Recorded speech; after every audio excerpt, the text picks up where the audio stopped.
बड़ी खबरें। रिलायंस जियो ने भी भारत में Starlink high speed satellite internet लाने के लिए एलन मस्क की स्पेस एक्स के साथ करार किया है। इससे पहले बीते दिन एयरटेल ने भी ऐसा ही समझौता किया था। पाकिस्तान में ट्रेन पर हमले के मामले में अगले 48 घंटे बेहद नाजुक हैं। बलूचिस्तान लिबरेशन आर्मी ने राजनीतिक बंदियों के साथ अदला बदली के लिए 48 घंटे का अल्टीमेटम दिया है। अब तक 30 सैनिकों की हत्या हो चुकी है। बीएलए ने साफ किया है कि सेना करीब आई तो सबको मार देंगे। मंगलवार को सिनेमा घरों में छावा का 26वां दिन था। इस हफ्ते 500 करोड़ रुपए के क्लब में भी शामिल हुई थी। वहीं इसके साथ ही फिल्म ने 600 करोड़ रुपए कमाने की ओर कदम बढ़ा लिए हैं। वहीं छावा 530 करोड़ रुपए का कलेक्शन कर चुकी है। तेजी से बदलता मौसम चिंता पैदा कर रहा है। एक तरफ कश्मीर से केदारनाथ तक पहाड़ों पर बारिश और बर्फबारी के कारण वातावरण ठंडा है, तो दूसरी तरफ राजस्थान समेत मैदानों में पारा मार्च के दूसरे हफ्ते में भी चढ़ने लगा है। अमेरिकी खुफिया विभाग की प्रमुख तुलसी गबार्ड, शीर्ष कनाडाई खुफिया अधिकारी डैनियल रॉजर्स समेत करीब 20 देशों के शीर्ष खुफिया अधिकारी इस सप्ताह के अंत में नई दिल्ली में जुटेंगे। वे भारतीय एनएसए अजीत डोभाल के साथ वैश्विक सुरक्षा पर मंथन करेंगे। होली के त्योहार पर योगी सरकार ने उज्ज्वला योजना की लाभार्थियों को मुफ्त सिलेंडर का तोहफा दिया है। इसके लिए 3 अरब रुपए की धनराशि स्वीकृति की गई है। बता दें, होली व दिवाली पर भाजपा ने अपने संकल्प पत्र में मुफ्त सिलेंडर का वादा किया था। हरियाणा में 10 नगर निगमों सहित 38 स्थानीय निकायों के नतीजे आज घोषित होंगे। आज शाम तक लगभग सभी जगहों पर निकाय चुनाव के परिणाम घोषित कर दिए जाएंगे। IQAR की रिपोर्ट के अनुसार ग्रेटर नोएडा दुनिया का 18वां और नोएडा 22वां सबसे प्रदूषित शहर रहा। नोएडा और ग्रेटर नोएडा में प्रदूषण के मुख्य कारकों को नियंत्रित नहीं किया जा सका। पाबंदियों के बावजूद शहर में प्रदूषण का स्तर कम नहीं हो सका। अमेरिका के टैरिफ वॉर शुरू करने से व्यापार युद्ध की आशंका गहराने के बाद अब वैश्विक अर्थव्यवस्था के मंदी के भंवर में फंसने का खतरा बढ़ गया है। हालांकि विशेषज्ञों का मानना है कि मंदी के इस जोखिम का भारत पर ज्यादा असर नहीं पड़ेगा।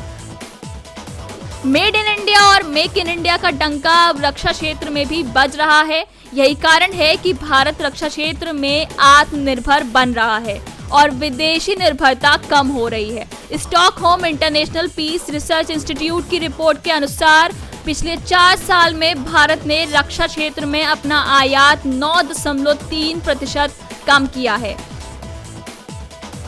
बिहार के भोजपुर जिले के बेया थाना क्षेत्र में एक पिता ने अपने 4 बच्चों के साथ कथित तौर पर जहरीला पदार्थ खा लिया। इस घटना में 3 लोगों की मौत हो गई। फिलिस्तीन समर्थक प्रदर्शनकारियों ने न्यूयॉर्क शहर में ट्रंप प्रशासन के खिलाफ विरोध मार्च निकाला। ये प्रदर्शन मध्य पूर्व कॉलेजों में विरोध और आव्रजन से जुड़ी नीतियों के खिलाफ थे। अमेरिका टैरिफ वॉर के बीच वाणिज्य मंत्री 13 मार्च को निर्यात संवर्धन परिषद के साथ करेंगे बैठक। इस बैठक में वाणिज्य और उद्योग मंत्री पीयूष गोयल अमेरिका की तरफ से जवाबी सीमा शुल्क लगाए जाने के खतरे के बीच बृहस्पतिवार को व्यापार मुद्दों पर निर्यात संवर्धन परिषदों के साथ चर्चा करेंगे। पुर्तगाली प्रधानमंत्री लुई मोंटेनेग्रो संसद में विश्वास मत हासिल नहीं कर पाए, जिससे उनकी सरकार गिर गई। 1 साल से भी कम समय तक चली सरकार को इस्तीफा देना पड़ा। एलन मस्क के माइक्रो ब्लॉगिंग प्लेटफॉर्म एक्स पर 3 दिन में 3 बार महासाइबर अटैक हुआ, जिससे लाखों यूजर्स प्रभावित हुए। मस्क ने इसे बड़े संसाधनों वाला मैसिव अटैक बताया, जो अब भी जारी है। सर्विस डाउन रहने से यूजर्स में हड़कंप मच गया। जर्मनी में एयरपोर्ट्स के कर्मचारियों ने एक दिन की देशव्यापी हड़ताल की वजह से हवाई सेवाओं पर बुरा असर पड़ा है।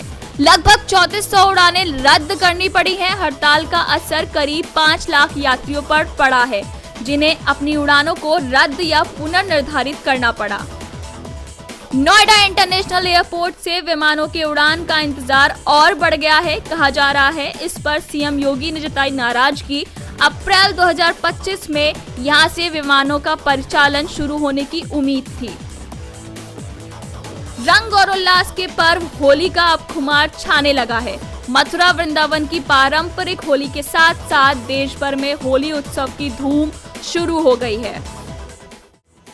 बैंक संगठन United forum of bank unions के आह्वान पर 24 और 25 मार्च को होने वाली देशव्यापी बैंक हड़ताल को लेकर ट्रेड यूनियंस ने तैयारी शुरू कर दी है। कहा जा रहा है कि हड़ताल का बैंकिंग सेवाओं पर भी असर पड़ेगा। हड़ताल से पहले बैंक संबंधी कामकाज निपटाए जा सकते हैं। चारधाम यात्रा के सुचारू संचालन के लिए हरिद्वार ARTO प्रशासन ने तैयारियां तेज कर दी हैं। इस बार 10,000 से अधिक वाहनों के लिए ग्रीन कार्ड जारी करने का लक्ष्य रखा गया है। ऐसी ही तमाम खबरों के लिए जुड़े रहिए हमारे साथ। हमें यंग भारत सच के साथ।